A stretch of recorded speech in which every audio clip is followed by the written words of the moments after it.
আসসালামু everyone, welcome to my another blog. আজকে আমরা যাচ্ছি একটা পার্কে। আমি পার্কে যাব, ওলে মজা হবে।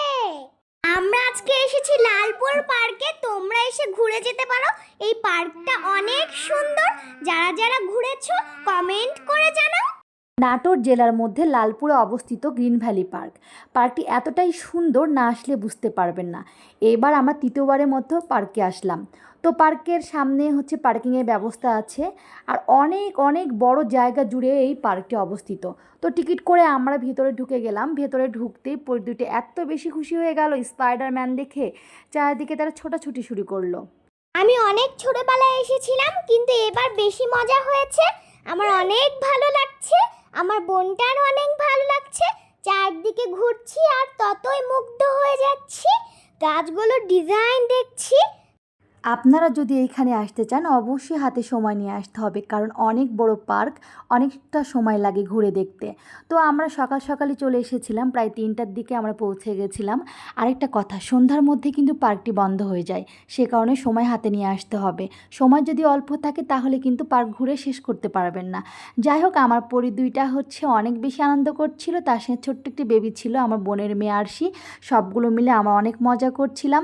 আর আজকে যেহেতু আমার ভাইয়ের ফার্স্ট অ্যানিভার্সারি, সে উপলক্ষে আমরা এখানে এসেছিলাম। বাচ্চারা খুবই মজা করেছে, সারাটা দিন এনজয় করেছে, তার সঙ্গে আমরা অনেক বেশি এনজয় করেছি। তো এগুলো এত সুন্দর করে সাজানো হয়েছে, পার্কটা দেখে একদম মন ভরে যাওয়ার মতো। মানে এত সুন্দর ডিজাইন, ঘাসগুলো রিয়েল ঘাস দিয়ে করা। মনে হচ্ছে না যে কে একদম লাগানো কোনো ঘাস, এটা মনে হচ্ছে না রিয়েল কোনো ঘাস, কারণ তাদের হাতের কাজ এত নিখুঁতভাবে করেছে। তো আমরা এর আগে যখন এসেছিলাম তখন কাজ সম্পূর্ণ হয়েছিল না, বাট এখন অনেকটাই সম্পূর্ণ হয়েছে, আরও কাজ হচ্ছে। তো মসজিদ আছে এর মধ্যে একটা এত সুন্দর ডিজাইন করা, পাশে ছিল হচ্ছে ভূতের একটি আইটেম, বাট ভূতেরটা হচ্ছে বন্ধ ছিল আপাতত। কিন্তু এই যে দেখেন কি সুন্দর একটি গেট, মসজিদ থেকে বের হয়ে একদম সোজা একটা গেট চলে গিয়েছে, চাঁদের ডিজাইন করা। বেশ খুব ভালো লেগেছে আমার কাছে। আর এত সুন্দর সুন্দর করে কাটিং করা ঘাসগুলো খুব ভালো লেগেছে। যাই হোক, তারপরে আরও কিছু আইটেম আছে, যেমন হচ্ছে মিরর দিয়ে করা। এটা হচ্ছে আপনি মিরর মেজ, এটাতে ঢুকলে অনেকটাই হচ্ছে আপনার নিজেকে চেনা যায় না, মানে বের হওয়ার রাস্তা খুঁজে পাওয়া যায় না। যাই হোক, তারপরে আমাদের চোখে পড়লো খুব সুন্দর একটি ক্যান্টিন। কি সুন্দর করে একটি দোকান সাজিয়েছে, টোটালটা একদম হচ্ছে আনারসের মধ্যে হচ্ছে আপনার বাচ্চাদের খাওয়ার জিনিসপাতি ছিল, বেশ ভালো লেগেছে। তারপরে এখানে আছে হচ্ছে আপনার থাকার জায়গা, যদি অনেক দূর থেকে কেউ যেতে চান থাকার ব্যবস্থা আছে এখানে।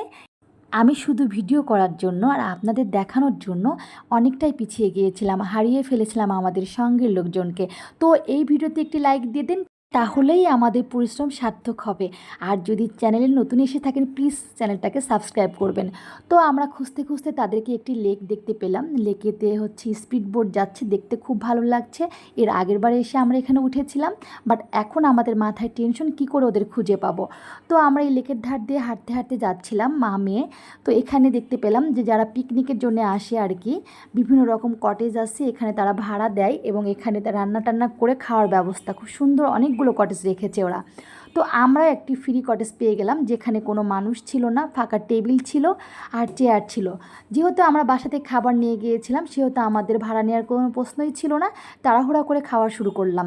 তো খেতে খেতে এর মাঝখানে ওরা চলে এসেছিলো, ফ্যান বন্ধ করে দিল যে আপনারা কি এটা ভাড়া নিয়েছেন। তো আমরা বললাম যে না, ভাড়া নিইনি, আমরা তো এখানে রান্না করছি না। তো যাই হোক, পরে আর কি আমরা কোনো রকম খেয়ে ওখান থেকে বের হয়ে এসেছি। তো এখানে সুন্দর ওয়াশরুমের ব্যবস্থাও আছে যদি আপনারা ওয়াশরুমে যেতে চান। তো আমি এখানকার ভিডিও নিচ্ছিলাম, এটা দেখে সে একটু রাগ করেছে। আমি তারপরে বললাম যে ঠিক আছে, আমি তোমার ভিডিও নিচ্ছি না বলে ওর একটু ভিডিও করে ফেলেছিলাম। যাই হোক, তো আমরা যেটার জন্য এসেছিলাম, আমরা একটি কেক নিয়ে এসেছিলাম বাইরে থেকে, এবং এখানে উঁচু উঁচু কিছু জায়গা ছিল যেটাতে বসার জন্য ব্যবস্থা ছিল। সেখানে বসে দুইটা তার মামা মামির সঙ্গে কেক কাটলো। আমি কেকগুলোকে ভাগ করে সবাই মিলে অনেক মজা করে খেলাম। তারপরে একটি সুন্দর ঝর্ণা আছে, ঝর্ণাটা আসলে আমি উঠতে পারছিলাম না, পাথরগুলো বড় ছিল, বাট আমার ভাই আর ভাইয়ের বউ সেখানে উঠেছিল। আর এর মাঝখানে 3D একটি মুভির দেখার অপশন ছিল, যেখানে আমরা হচ্ছে দেখতে চেয়েছিলাম, বাট সময়ের কারণে দেখতে পাইনি। তো ছোট পরিরা জেদ করছিল ট্রেনে উঠবে, ট্রেনে ওঠার জন্য তারা হচ্ছে আমরা উঠে গেলাম। তো ট্রেনটা মোটামুটি ভালো ছিল, টিকিট ছিল মাত্র 40 টাকা।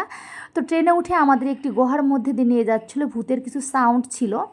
তারপরে আমরা সব থেকে ভয়ঙ্কর যে রাইডসে উঠলাম সেটা হচ্ছে, আমি ভয় পাই। হ্যাঁ, ঠিক শুনেছেন। আমার পুচ্চুটা হচ্ছে সত্যি ভয় পায়নি। এতটা ভয়ঙ্কর ছিল যে আমারই ভয় লাগছিল। বাট পুচ্চুটার মুখের হাসি দেখে কিছুটা ভয় দূর হয়ে গিয়েছিল। সে আসলে আস্তে, আস্তে সাহসী হয়ে উঠছে। তারপর ওখান থেকে আমরা হচ্ছে চলে গেলাম নাগরদোলায়। যেহেতু পার্কে এসেছি, বাচ্চাদের নাগরদোলায় না চড়লে কি পার্কে আসা মানাবে? হবে না তো। সেজন্য আমরা নাগরদোলায় চড়লাম, সেখানে অনেক মজা করলাম। তো নাগরদোলা মাঝখানে যে থেমে গিয়েছিল, এটা আমার কাছে খুব ভালো লেগেছে, কারণ ওই সুযোগে আমরা সম্পূর্ণ পার্কটি দেখে নিয়েছিলাম।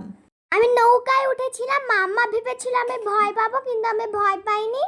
দেখতে যতটা সহজ মনে হচ্ছে, আসলে কিন্তু ততটাও সহজ না গাইস, অনেক কঠিন ছিল ওটা। তো আমরা মোটামুটি সব রাইডসে উঠে ফেলেছিলাম। লাল পুরি লাল পুরি নীল পুরি সবার সাথে ভাব করি। তো আমরা 3 ঘন্টার মধ্যে অনেক ঘোরাঘুরি করলাম, অনেক মজা করলাম, কিন্তু সমস্যা হচ্ছে আমার পিচ্চিটা কিছুতেই বাসায় যাবে না। সে অনেক বেশি জেদ করছিল, কান্না করতে করতে পার্ক থেকে বের হলো। ভালো থাকবেন সবাই, দেখাবে অন্য কোনো ব্লগে। আল্লাহ হাফেজ। ভিডিওতে সবাই লাইক করে দিবা, আর যদি নতুন হয়ে থাকো তাহলে সাবস্ক্রাইব করে দিও।